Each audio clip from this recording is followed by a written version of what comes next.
Evet. Yemek yapıyoruz. Köfte diyeyim. Neydi bunun adı ya? Antep usulü köfteli tas kebabı yapıyoruz. Evet, yemeğimiz bu. Ekmek.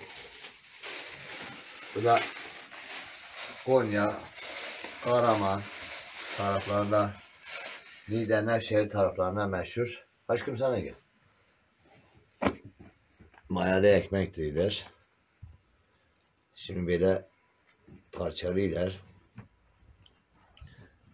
Böyle çek uzaktan böyle.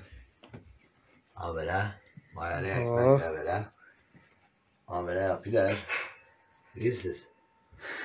Bir tane patates koyuyorlar içine, balcanla beraber. Ha böyle yiyor. Hadi bize afiyet olsun.